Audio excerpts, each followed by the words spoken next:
companheiro de ideal, Pedro Ferrari, que vem do SEAC e que conversará conosco a respeito desse relevante tema, o suicídio. Que Jesus te envolva, Pedro.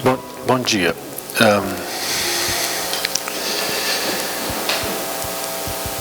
Falar sobre suicídio é sempre um desafio, porque é um tema que é pesado, sem dúvida, e que atinge muitas coisas. Mas, independente da gente caracterizar, porque o que é, quais são os problemas, o que se coloca de débitos em relação a isso, todo mundo já sabe. A questão principal é como a gente deve se posicionar, porque a gente julga demais. Então, o que a gente vai fazer aqui agora? Primeiro eu vou caracterizar doutrinariamente e depois nós vamos fazer uma interpretação do Memórias de um Suicida. Memórias de um Suicida é mais ou menos como o Nosso Lar. Todo mundo já ouviu falar, a maioria já leu um pedacinho, mas é um livro bastante complicado de ler. Convido quem já tentou e não concluiu, que tente de novo. Convido também quem já ouviu falar e não tentou ainda, que tente, porque é difícil, mas ao mesmo tempo é um ensinamento fantástico. Além de um ensinamento doutrinário fantástico, é um ensinamento moral muito grande. Mas a gente vai falar mais adiante disso. Em primeiro lugar, em relação ao suicídio, que a gente tem que deixar bem claro antes de começar é que ninguém comete suicídio porque não quer mais viver, ou porque não gosta da vida. É porque se sente frágil, sozinho, abandonado, perdido. Algo que certamente em algum momento de nossas vidas nós já nos sentimos também. Mas de alguma forma nós conseguimos superar. Então tem que tomar muito cuidado com aqueles momentos em que a gente fala assim: ah, mas ele deveria ter feito tal coisa. Fulano, eu no teu lugar teria feito tal coisa. Porque a gente não sabe o que é estar no outro lugar. É muito fácil a gente dizer isso. Mas não é tão simples a gente identificar o que está acontecendo com o outro. Porque nós nos dizemos muito empáticos, mas certamente, se alguém passar por nós, algum dos nossos amigos, algum dos nossos parentes chegar comentar conosco que está tendo ideias de suicídio, dificilmente a gente vai falar assim: não, vem aqui, vamos conversar. A gente fala: ah, bobagem, que isso, a vida é tão boa. Temos que dar um passo a mais. Mal comparando, é igual a hoje. Quem já tem o hábito de vir ao Centro Espírita todo domingo de manhã para assistir a palestra, é tranquilo. Já vai dormir no sábado pensando nisso. Mas tem aquele que fala assim: poxa, me chamaram de novo para ir. Poxa, me chamaram de novo para ir. Pô, mas é domingo 8h30. Estar domingo 8h30 lá significa acordar 7 e pouco e tal. Mas chega uma hora que a gente vai, eu vou. A gente começa. A gente tem que começar a mudar. Começar a crescer. Mas vamos desenvolver aqui. Por bases. Por definição gramatical, suicídio é a interrupção da vida física exclusivamente. É um equívoco comum e trágico para aqueles que não encontram equilíbrio emocional e espiritual. É o aumento das dívidas espirituais. Isso é definição doutrinária e gramatical. Mas também não é só isso. Equívoco comum e trágico para aqueles que não encontram equilíbrio emocional e espiritual. De novo, é fácil apontar o dedo. Ah, o desequilibrado. Mas lembremos todos que estamos em constante evolução. Questão muito importante de estudar a doutrina espírita é a coerência. Porque, me perdoem a forma como eu vou dizer, mas é muito fácil ser espírita no centro espírita. É muito fácil chegar ali embaixo e falar: olá, meu irmão. Bom dia, meu irmão. Mas aí já lá fora é outra coisa. Um exemplo que eu gosto muito de dar, talvez eu até já tenha falado aqui, é assim: não vamos dizer hoje que não está tão cheio, mas no dia que o salão esteja completamente cheio, é a primeira pessoa daqui que vai tomar o passe, ela toma e sai assim: ai, estou bem, estou feliz, está quase flutuando. Chega lá embaixo, o carro dele está trancado. E aí, porque a espiritualidade faz as coisas que tem que fazer, o carro que está trancando é o carro de um passista. Aí depois que 200 pessoas tomam o passe, o passista encerra tudo, faz a oração, vai embora. Aquele primeiro que está esperando ele, será que ele está ainda flutuando ou será que ele está assim, esperando esse cara que vai chegar? A coerência nos falta. Porque foi bom para mim, eu recebi auxílio, eu tenho que fazer o bem, eu tenho que oferecer auxílio, eu tenho que evitar equívocos comuns e trágicos, e assim sucessivamente. Segundo Emmanuel, no livro O Consolador, na pergunta 154, a primeira decepção que os aguarda aos suicidas é a realidade da vida que se não extingue com as transições da morte do corpo físico. Vida esta agravada por tormentos pavorosos em virtude da sua decisão tocada de suprema rebeldia. Emmanuel é direto na veia, assim. Vocês lembram nas histórias do Chico Xavier, até aquela cena que virou anedota, que o Chico está com medo que o avião vai cair e o Emmanuel dá uma bronca nele, dizendo que ele tem que morrer com dignidade. Então, por isso, as palavras que ele traz, às vezes, a gente fica, nossa, mas é pesado. Mas é necessário. É necessário que a gente entenda que aquele que trabalha a interrupção da vida achando que vai ter uma solução, ele precisa desta decepção. Ele precisa... Imagine alguém extremamente materialista que entende que os meus problemas, a minha solidão, a minha dor vai acabar no momento em que eu acabar com esta vida. E daqui a pouco ele abre os olhos e não é assim. E tudo continua. Alguém que não entenda pode pensar assim, poxa, isso é maldade, onde está a caridade? Porque ele vai continuar vivendo aquela atividade, aquela situação, até aprender. Mas aí está o ponto, é o até aprender. A gente não tem isso. No dia a dia a gente passa por isso. A gente tem aquelas situações que a gente diz assim, ai meu Deus, por quê? Que mal eu fiz a Deus que isso sempre acontece comigo? Sempre acontece comigo porque eu ainda não trabalhei aquela situação. E vai continuar acontecendo até que eu aprenda. Enquanto eu for supremamente rebelde e não parar para enfrentar os meus problemas, eles continuarão acontecendo. Daí a necessidade daquilo continuar, daí a justiça daquilo continuar acontecendo, mesmo o suicida tendo sofrido. Mas nós vamos entender melhor isso mais adiante. Ainda Emmanuel, na mesma pergunta. Alguns continuam experimentando os padecimentos físicos da última hora terrestre em seu corpo somático indefinidamente. Anos a fio, sentem as impressões do tóxico que lhes aniquilou as energias, a perfuração do cérebro pelo corpo estranho partido da arma usada no gesto supremo, o peso das rodas pesadas sobre as quais se atiraram na ânsia de desertar da vida. Isso também é pergunta de prova quando se vai falar sobre o suicida. Ele continua sentindo aquela situação, que também é necessária para a gente lembrar. Traz para o dia a dia. Eu gosto muito de fazer essas comparações com o dia a dia. Traz para o dia a dia de novo. Por exemplo, quem tem um problema de coluna. O cara está se sentindo bem. Eu estou ótimo, eu estou bem. Fica invigilante, vai lá e pega um peso que não podia. Aí sai uma semana andando assim. Aí melhorou um pouquinho, vai de novo. E vai de novo. Nós somos muito invigilantes. Precisamos, indefinidamente, passar por situações assim. Tem uma passagem no Livro dos Espíritos, que eu infelizmente não me lembro a pergunta, em que a resposta fala que uma determinada situação tem que perdurar por todas as eternidades. Não é nem mais por toda a eternidade, é por todas as eternidades. Isso é um conceito fantástico. Significa o quê? Para sempre indefinidamente? Não. Significa o tempo que for necessário.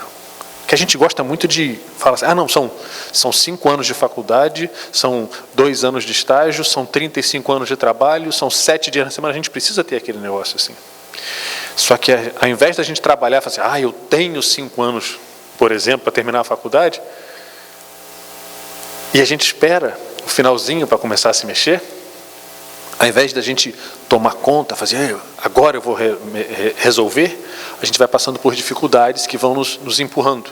Assim como na vida, assim como na questão do suicídio. Alguns continuam experimentando os padecimentos físicos da última hora terrestre em seu corpo somático indefinidamente. Situações de reuniões mediúnicas, onde alguém vem dizendo que está apresentando um ferimento. Quem já estudou um pouquinho do ESD, quem já leu um pouco mais da doutrina, sabe que o espírito não está efetivamente com o buraco da bala, vamos colocar assim, como dá o exemplo do Memórias de um Suicida. Mas ele tem aquela percepção perispiritual, aquilo que ficou necessariamente marcado para que ele continuasse carregando no seu corpo somático até que se reconstrua. Como é que ele vai reconstruir? E aí começa a mexer já começa a colocar a nossa responsabilidade. Ele começa a reconstruir com os fluidos que nós oferecemos. O fato de estarmos todos aqui já está trabalhando para isso. O conceito de trabalhadores do centro espírita não são aqueles que abrem a casa, os que cumprimentam ali, os que abrem os trabalhos, os que fazem as leituras. Todos nós somos trabalhadores do centro espírita. No momento em que vocês saem de casa, não é nem o momento que chegaram aqui, o momento que vocês saem de casa com a disposição de vir aqui, vocês já começaram. Ao se sentar aí, como foi muito bem lembrado, depois que a gente desliga o celular, vamos ser bem sinceros, não adianta dizer que você não vai chegar. Você senta, a primeira coisa que você faz é olhar o celular. Não tenho o que eu posso fazer. Desliga, aí depois que desliga, você faz assim, ó. Independente da oração que for fazer. Neste momento, quando você desligou o celular e a sua mente do lado de fora, você já começou a emanar. E não sou eu que estou dizendo. Leiam qualquer um dos livros do André Luiz que ele fala das reuniões no mundo espiritual onde existem os desencarnados estudando e os encarnados no momento do sono, no desdobramento do corpo físico, estão ali oferecendo os fluidos que vão ser trabalhados. E esses fluidos que vão, no momento certo, no momento necessário, trabalhar nesse corpo somático. Então, vamos lá de novo. Comumente, a pior emoção do suicida é te acompanhar minuto a minuto o processo da decomposição de corpo abandonado no seio da terra, verminado e apodrecido. Isso deve ser terrível, porque nós somos extremamente materialistas. A gente diz que não, porque a gente liga o materialismo à questão monetária, mas o materialismo é a matéria. E eu provo para vocês que a gente é extremamente materialista, porque a gente diz que a gente tem uma alma, e nós não temos alma. Nós temos corpo, nós somos alma. Nós somos alma e temos neste momento um corpo, mas nós damos tanta importância para esse corpo que um dos ensinamentos que a gente passa ao cometer o suicídio é aprender que ele está se decompondo, que ele está ali. E esse corpo nos é tão caro que a gente sofre com isso. E não é só o suicida não, porque muita gente tem medo do que vai acontecer. Mas deixar um conceito para uma outra exposição, que é a questão do sepultamento ou da cremação, que o pessoal fica, mas o tempo necessário para eu me desligar.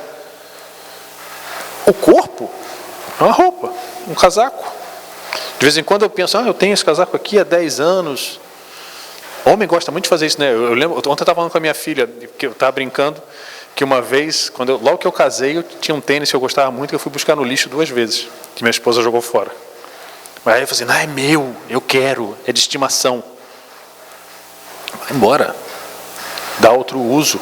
Esse casaco, essa camisa, apesar de eu gostar, daqui a pouco não vai caber mais, vai gastar, vai sair fora de moda.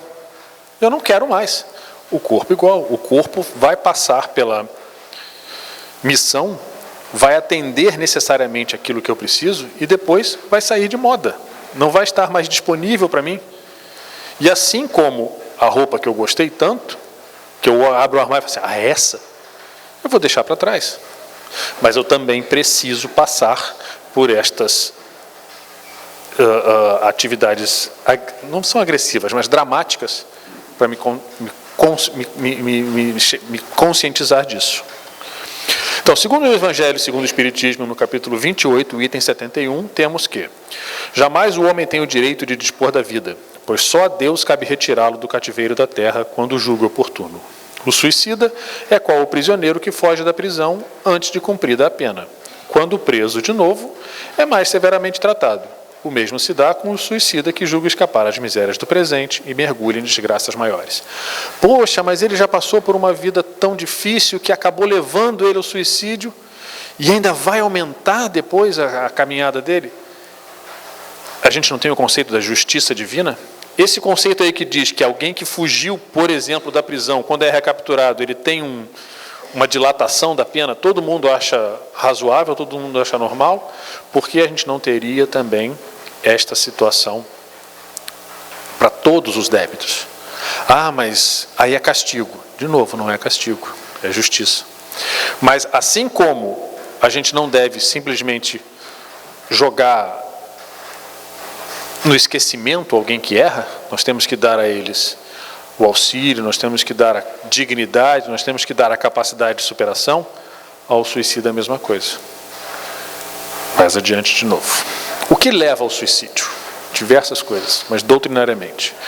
A incredulidade, a falta de fé, a dúvida e as ideias materialistas. Em suma, crer que o nada é o futuro, como se o nada pudesse oferecer consolação, como se fosse remédio para supostamente abreviar o sofrimento, crença que na verdade se constitui em covardia moral. Muitas outras coisas além disso levam ao suicídio, mas falta de fé é uma coisa muito importante a gente colocar, porque todo mundo... Fé é um conceito muito abstrato, tanto que quando eu lembro quando eu estava estudando, bem no colégio, bem pequeno, uma das primeiras maneiras dos professores me ensinarem o que era um substantivo abstrato era a partir desse tipo de emoção, de sentimento. Fé. Você não consegue contextualizar, você não consegue explicar. Todos nós temos conceitos diferentes de fé. Eu acredito. De verdade? Incondicionalmente? Isso é também para reflexão posterior. Mas a falta de fé, às vezes, nos faz dizer, não, chega, desisto. Qual é a diferença, então, que dá muitas vezes? Quando a sua fé ainda está sendo desenvolvida, há situações fantásticas, onde, por exemplo, nós estamos passando por problemas difíceis, problemas terríveis na nossa vida. Mas toda noite, antes de dormir, a gente fala, amanhã vai ser melhor, amanhã eu consigo. Quando a gente começa a fazer as nossas orações diferentes, porque a gente, ainda por uma questão de cultura, a gente está acostumado a fazer uma oração em que a gente pede que Deus, que o anjo da guarda, que o mentor espiritual, o nome que você queira dar, a gente pede que Ele resolva nossos problemas. No momento em que a gente começa a virar e diz assim, me dê forças para que eu consiga, me dê capacidade de superar, não me abandone, me eleve, me ilumine, você começa a trabalhar as dúvidas, você começa a entender a espiritualidade, você começa a entender a imaterialidade e vai adiante. Só que a pessoa que já está num processo de tristeza, de depressão, de profunda apatia, não consegue trabalhar isso de uma maneira mais correta. Mais adiante, novamente, vamos ver. Consequências do suicídio, ainda Emmanuel, no livro As Leis do Amor, capítulo 6. Em primeiro lugar, é preciso esclarecer que o suicídio não apaga a falta cometida. Ao contrário, em vez de uma, haverá duas. Memórias de um suicida, que nós vamos olhar mais adiante. O suicídio se dá porque o personagem vai à falência por uma série de erros pessoais, responsabilidade dele, e ele tem vergonha do que pode acontecer à família. A minha família não pode passar pela vergonha de encarar o pai indo à falência. Ele não pensa no que vai acontecer com toda a família após ele cometer aquilo. Então, além dele ter esta covardia de não assumir a responsabilidade dos atos que ele teve, ele ainda comete o suicídio. Ainda estraguei o segredo de novo, ainda fiz assim, ele dá um tiro na cabeça. Então, além disso, ele foge da responsabilidade dos atos dele, foge da responsabilidade do programa reencarnatório, que a gente passa por aquilo que precisa passar, e ainda aumenta ainda mais o carnê de débito dele, criando situações que seriam desnecessárias. Segundo, que o espírito, quando se dá conta do ato cometido, constata que nada valeu, ficando literalmente desapontado com os efeitos obtidos e que não eram os buscados, pois se certifica que a vida não se extinguiu e que continua mais real que nunca. Pode ser questionado, poxa, ele já está deprimido, ele já está triste, ele já está fraco, ele já está sozinho, ele já está sofrendo com um problema, e daqui a pouco ele percebe que além de toda aquela dor, que além de todo aquele sofrimento, ele ainda vai ter que ficar carregando aquilo durante muito tempo. Volto para o nosso dia a dia, nós fazemos isso também. Nós vivemos carregando pedras que não precisamos carregar. Nós vivemos sofrendo sofrimentos que não precisamos sofrer. Mas eu fico sem graça, eu não consigo. Alguém vai resolver para mim. Amanhã eu vou ganhar na loteria. Daqui a pouco eu vou me aposentar. É igual, mal comparando, é igual quando as pessoas dizem assim, um dia eu vou trabalhar no centro espírita, mas espero me aposentar, espero meus filhos saírem de casa, espero me formar, espero receber minha herança. É sempre espera, é depois, é depois, é depois. A necessidade de que haja um choque para que a gente pare e diga, não, é agora. Não, eu vou, por exemplo, eu vou acordar um pouco mais cedo. Não, desculpa, eu vou mudar a minha vida social. Não, eu vou mudar o meu círculo social, as minhas leituras, assim sucessivamente. É necessário que a gente perceba que a vida continua mais real que nunca, em todos os momentos. Mas eu vou perder muita coisa. Não, nós vamos investir para termos cada vez melhor qualidade de vida espiritual. Terceiro, o suicídio agrava todos os sofrimentos. Depois de prolongados suplícios nas regiões purgatórias, frequentemente após diversas tentativas frustradas de renascimento, readquirem o corpo de carne, mas transportam neles deficiências do corpo espiritual, cuja harmonia desajustaram. Nessa fase, exibem cérebros retardados ou moléstias nervosas e obscuras. Isso precisa de um parêntese muito grande. Cuidado com aquele conceito de causa e efeito, em que diz assim, o fulano nasceu cego, então provavelmente ele cometeu suicídio e prejudicou os olhos. Ele tem um problema de coração, então eu dei um tiro no meu coração numa vida passada. Não necessariamente. Não existe isso por causa disso. Existe causa, consequência, existe causa e efeito, existe merecimento. É necessário que haja essas dificuldades todas, porque você vai ter que recompor todo o corpo.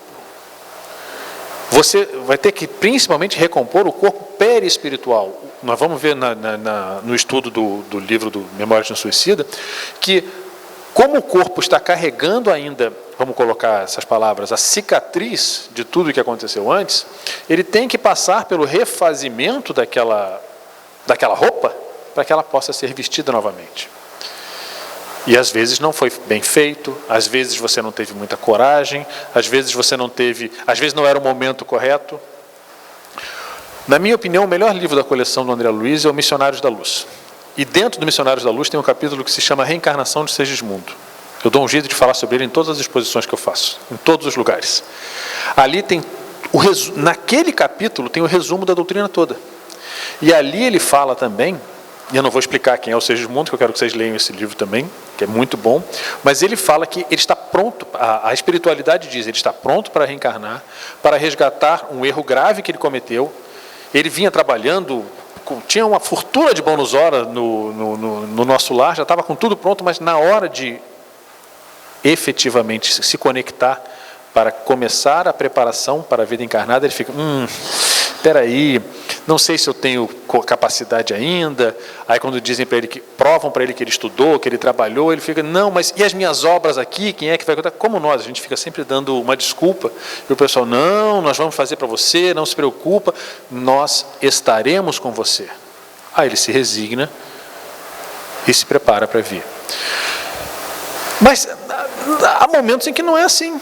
Há momentos em que a pessoa se recusa, há momentos em que ele fica com medo, de novo, como nós no nosso dia a dia. Eu estou pronto para me mudar de casa, eu estou pronto para um novo emprego, eu estou pronto para o que der e vier, mas chega na hora a gente fica... É igual a primeira vez que eu vim aqui. Primeira vez que eu dei palestra aqui faz uns 6, 7 anos. Foi numa segunda-feira. Nunca nem tinha vindo aqui na casa. Eu conhecia, eu ouvia falar. Quando eu entrei, que eu vi o Allan Kardec é metade disso aqui. Cabe 80, 100 pessoas. Quando eu vi esse salão aqui, foi me dando um arrepio.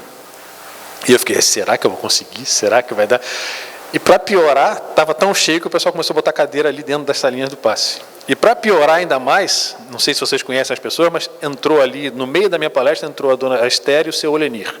Na época, o seu Olenir era o presidente da FEC. E eu fiquei assim, meu Deus, o que eu falo agora? Eles vieram só para me julgar. Coisa nenhuma, mas a gente fica, não estou pronto, não estou pronto. E aí toda a preparação que você teve, você fica, estão me olhando mal, alguém olhou para o chão, alguém bocejou, o problema sou eu. E aí você vai fazendo isso daqui. Não, as coisas estão prontas, mas depende de nós encararmos. E mesmo, vamos colocar ali, mesmo que de repente no final da exposição a Esther me chamasse no canto e falasse, ela me chama de Pedrinho, eu detesto que me chamem de Pedrinho, mas ela é a única pessoa que eu não reclamo. Ela chega, Pedrinho estava ótimo. Se ela me chama no canto e fala, Pedrinho, pelo amor de Deus, vamos estudar para fazer a exposição de novo, eu teria que entender isso. Mas quem está passando por essas situações não está com essa percepção ou não está nessa vibração deste momento e às vezes precisa desses choques para se recuperar. O que acontece com o suicida após o desencarne? E aí a gente entra certinho no ponto que é muito importante a gente trabalhar. Segundo o livro Memórias de um Suicida, psicografia de Vânia do Amaral Pereira, autoria espiritual de Camilo Cândido Botelho. Ao espírito que comete este ato, é reservado o recolhimento a uma região espiritual denominada o Vale dos Suicidas, que é uma área densa que abriga espíritos suicidas oriundos das regiões de Portugal, Brasil e Espanha. Parênteses de novo. Nós precisamos de figuras, nós precisamos dessas ideias. Não necessariamente o Vale dos Suicidas só abriga espíritos de Portugal, Brasil e Espanha. Não necessariamente ele tem uma posição geográfica, mas nós precisamos desse momento. Quando lançaram o Nosso Lar, diziam que nosso lar, dizem até hoje, né, que o nosso lar fica localizado em cima da cidade de Niterói, lá no estado do Rio de Janeiro. Não importa onde fica, é um conceito, é a gente entender que a vida vai continuar, que a vida vai continuar não, que a vida continua, que as responsabilidades continuam, que os trabalhos continuam, que a evolução continua. E essa questão outra do Vale dos Suicidas também é importante a gente ter esta noção. Nós somos muito dualistas. Nós precisamos da noção de bom e mal, claro e escuro, doce, salgado. Não, pelo que eu estou vendo aqui, a grande maioria não é dessa época, mas houve uma novela, chamava A Viagem, que falava sobre o Vale dos Suicidas. Um camarada tinha suicidado e sempre que queria mostrar o sofrimento dele, aí começava assim, era uma caverna, era escuro, eu escutava o uivo do vento. Aí depois, aos poucos, aparecia as pessoas que amavam ele, indo lá para ajudar e tal. Foi o primeiro conceito mais público que a gente teve fora da doutrina espírita. Não estou dizendo que a novela estava trazendo questões doutrinárias, mas nos tirou desse negócio. Porque nós, como sociedade, crescemos com o conceito de céu e inferno. No inferno há o sofrimento. O Vale dos Suicidas seria um lugar onde a pessoa vai sofrer o padecimento, vai continuar triste, vai continuar sentindo as dores. Não, não é isso. Aquele espírito permanece no vale por longos 13 anos, e então, após julgar-se abandonado e incapaz de manifestar qualquer reação, em um momento de dor e aflição, arrependeu-se sinceramente do crime que cometera contra si mesmo. De novo, esse negócio dos 13 anos. Não é manual. O suicida vai passar 13 anos no Vale dos Suicidas. E, poxa, 13 anos, até dá, né? O tempo muda. Não é isso. De novo, é o tempo necessário. É o tempo necessário para quê? Para reflexão. Traz de novo, adoro essas comparações, traz para o dia a dia. Quantas vezes nós cometemos erros na nossa vida em que nós andamos para trás, profissionalmente, socialmente, sentimentalmente. Não gosto mais de você. Como vai aquele teu amigo? Não falo mais com ele. Por quê? Não, me fez mal. Tá, mas e o conceito de perdão? Perdoar é com Deus. A gente passa muito tempo raciocinando, na verdade, passa muito tempo tendo que raciocinar para entender que temos que mudar. Até que, incapaz de manifestar mais qualquer reação, em um momento de dor e aflição, arrependemo-nos, sinceramente, dos crimes. Tira desse livro pesado, bota no Nosso Lar. Como é que o Dr. André Luiz saiu do umbral? No momento em que ele parou de culpar todos os outros que não ajudavam ele, no momento em que ele parou de brigar com as pessoas que chamavam ele de suicida, no momento em que ele parou de dizer, eu sou o doutor André Luiz, venham me ajudar, naquele momento em que ele disse, errei, não aguento mais, socorro, me ajudem, ou seja, no momento em que ele assumiu as suas responsabilidades espirituais e morais, a mão foi estendida. Nesse momento, o protagonista do Grande Dama drama, é resgatado por uma equipe de socorristas e conduzido ao Hospital Maria de Nazaré, a fim de restabelecer sua organização espiritual para incursão em uma nova existência carnal. Esse conceito de Hospital Maria de Nazaré é fantástico. Lembra que lá no começo a gente disse que o corpo somático fica prejudicado. Ele precisa recuperar este corpo. E ele não tem esta habilidade. Ele não tem esta habilidade porque ele ainda não tem a consciência de que cabe a nós moldar isso. Ele não tem essa habilidade porque ele sofreu aquilo tudo. Então ele precisa ser resgatado para um hospital para ser tratado. E mais emblemático ainda é o nome do hospital. De novo, nós precisamos de mensagens assim. Um Hospital Maria de Nazaré, que é o conceito da mãe, é o conceito daquele amor incondicional, é o conceito do acolhimento. Então era necessário que ele primeiro passasse por aquele período no Vale dos Suicidas, que não é castigo, é um momento de reflexão, para que após a conscientização disso, ele fosse recolhido para o hospital. E aí eu volto para a nossa responsabilidade. Quem são, vamos colocar assim, os doadores, os mantenedores deste hospital? Todos nós. Até os mantenedores do Vale dos Suicidas, inclusive, os mantenedores do Vale dos Suicidas somos nós. Aí alguém pode dizer assim, então, poxa, como a minha vibração pode trabalhar tanto para fazer esse refazimento, como para fazer com que ele sofra? Não. Para trabalhar esse refazimento também para fazer com que ele tenha forças para passar pelo que é necessário e se eleve.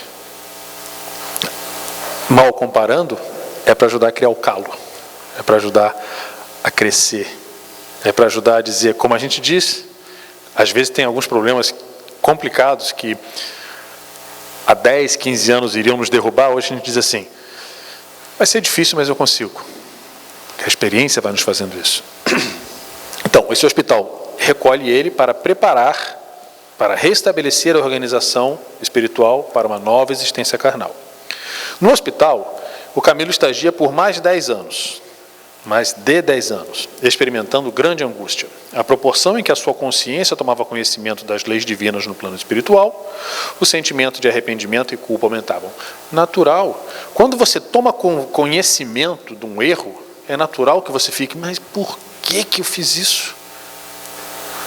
Isso acontece muito quando a gente vai estudando, quando a gente vai pegando mais... amadurecendo, essa é a palavra. A gente fica, nossa, quanto tempo eu perdi? Onde é que eu estava? Onde eu parei? Está no próprio... no Livro dos Espíritos, né? Quanto mais você sabe, maior a sua responsabilidade. A questão é necessário que você passe por isso. Normalmente dá essa angústia, aquele assim, se eu não tivesse falado, se eu não tivesse ido, se naquele dia eu tivesse deixado passar. Que a gente gosta muito de dizer, né? Não responda, beba uma água, pegue um copo, quando alguém te irritar, coloque na boca um pouco de água que você não pode responder. A gente lê e acha lindo. O Chico disse, tudo passa, isso também passa. É lindo também. Na hora da gente fazer, a gente vai lá e se bobear, se botar a água na boca, ainda cospe na pessoa que nos agrediu. E depois fica, eu não devia. Nós somos muito orgulhosos. Somos muito orgulhosos. Eu garanto para vocês que nós somos todos, porque assim, se alguém chega para a gente diz assim, porque, por exemplo, Pedro, você é muito orgulhoso. Ao invés de eu parar e pensar, poxa, por que estão dizendo isso? A primeira coisa é assim, eu? Quando você se ofende por causa disso, já é um momento para você pensar um pouco mais. Há um momento de você trabalhar melhor o conhecimento das leis divinas no plano espiritual. E normalmente você tem, neste momento, um sentimento de arrependimento e de culpa, que é necessário para o seu aprendizado, mas também não é necessário você sair carregando. A gente vê isso mais adiante. Após receber alta desta instituição, ele ganhou o direito de se reencontrar com os pais e, posteriormente, ingressou na universidade ligada ao hospital, a fim de receber uma preparação para a nova reencarnação. De novo, esses mais de 10 anos também foram específicos do Camilo, não significa que o suicida vai passar X anos no Vale, 13 anos no hospital, 13 anos no Vale, 10 anos no hospital. Não é isso. É o momento necessário. Depois disso, ele se reencontra com os pais. Por quê? É o conceito de amor, é um conceito de lar. É aquele conceito de conforto que é necessário. Ah, poxa, mas os pais ficaram esperando ele reencarnar aquele tempo todo, não se sabe quanto tempo foi isso. Não. Na verdade, o que ele recebe ali é o amor que é necessário. O conceito dos pais é, de novo, a figura que nós precisamos. E uma outra coisa bem interessante é esse ingresso na universidade. Porque é muito cômodo você dizer assim, ah, você passou pelo Vale dos Suicidas e pelo hospital, então você já identificou os seus erros e agora você já recompôs o seu corpo, vai. Não, você tem que estudar para aprender. Você tem que estudar para entender conceitos de justiça, conceitos de pluralidade das existências, conceitos de amor incondicional, de perdão. Aquelas coisas que a gente fala, também gosta muito de repetir, mas na hora que é para agir para nós é complicado, que é aquele que nem tudo que é lícito me convém. É necessário que você passe por um momento de estudo. E a universidade sempre foi aquele negócio assim, é o topo, ele vai aprender. Ele vai passar pela universidade a fim de receber uma preparação para a nova reencarnação. Aí é que está o ponto. A justiça. Ele falhou? Falhou. Ele errou? Errou. Assim como todos nós. Há proporções de erros? Claro que há. Mas há entendimento, há crescimento, há aceitação, há resignação. Aquele conceito que eu falei logo no começo, que não necessariamente quando você dá um tiro no coração, você vai reencarnar com o coração prejudicado. Tudo depende da forma como você vai atuar depois. Há situações, quem já participou de reunião mediúnica, em que o espírito está descrevendo que no momento em que ele apertou o gatilho, já começou o processo de arrependimento. Não significa que limpou-se todas as falhas, mas é diferente o merecimento e o tempo de reestruturação de alguém que passa ainda as eternidades reclamando, dizendo que é injusto, que isso não aconteceu, que na verdade eu fui obrigado pelas circunstâncias. É diferente desse daquele que diz assim, meu Deus, onde é que eu estava com a cabeça? Eu preciso recomeçar, eu preciso de mais uma chance, eu deixei tudo pela metade, eu tenho que continuar.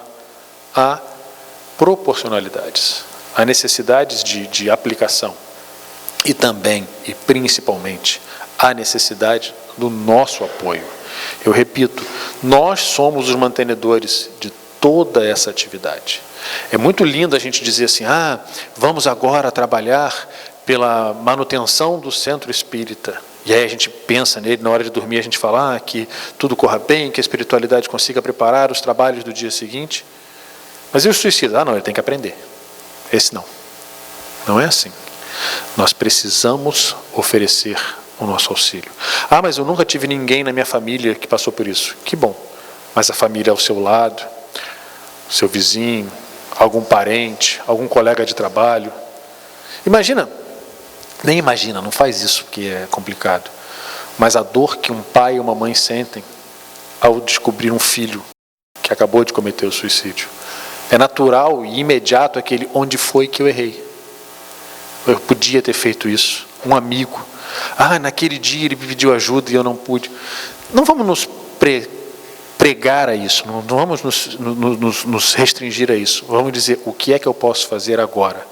Eu posso não alterar a situação, mas eu posso oferecer as ferramentas necessárias para essa revolução, para esse crescimento, para essa mudança, para essa nova reencarnação.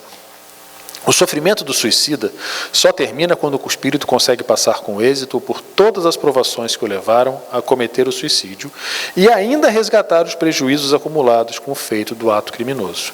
Isso pode levar séculos, estendendo-se por 2, 3 ou mais existências subsequentes. Natural também, não é maldade, não é castigo. Eu interrompi essa caminhada. Eu tenho que ir daqui até a sala 3. Se eu parar no meio do caminho, daqui a pouco eu tenho que recomeçar, e outra vez. E eu não tive forças para fazer aquilo.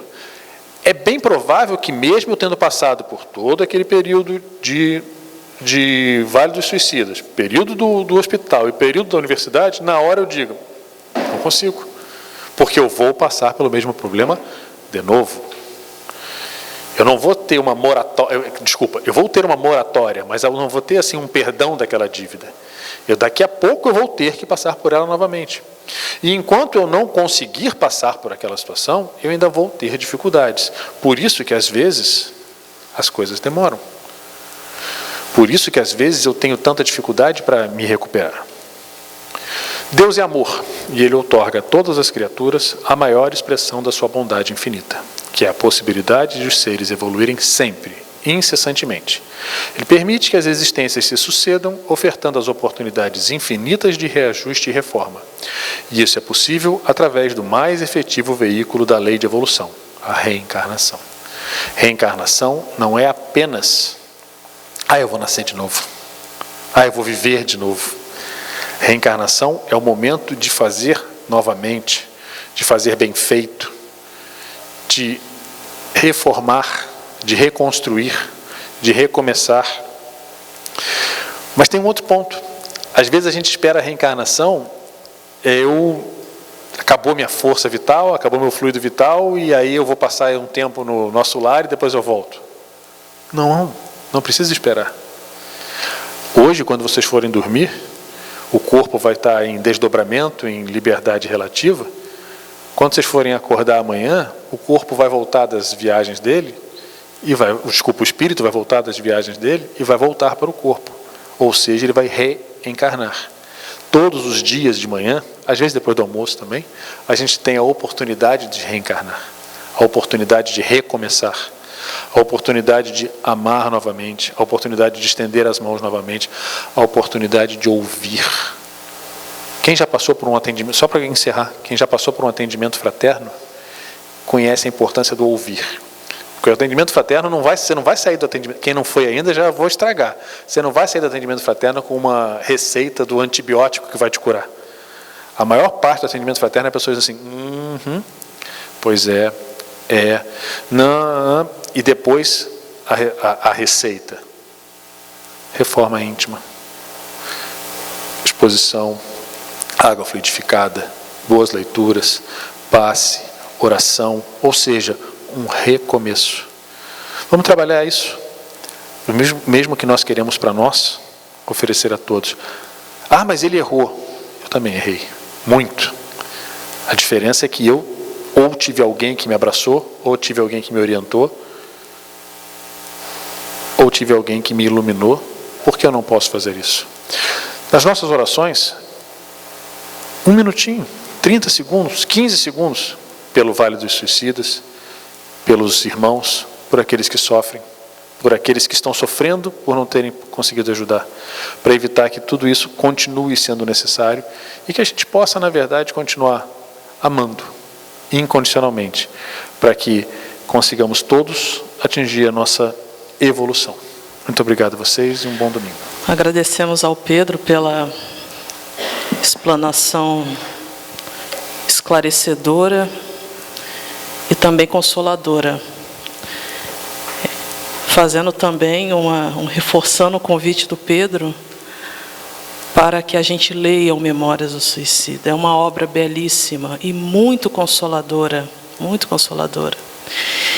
E quando também nos darmos conta de algum episódio que chega ao nosso conhecimento de algum irmão que tenha optado por essa triste alternativa, façamos uma prece por ele, pela família, porque o melhor exercício, a melhor contribuição que nós podemos dar é a nossa prece, do que, como Pedro bem falou para nós, o nosso julgamento, por que fez isso, não pensou na família, não nos cabe julgar. Vamos orar, porque nenhum de nós está livre, né, de ter perto de nós um episódio parecido. Tenhamos então um bom domingo.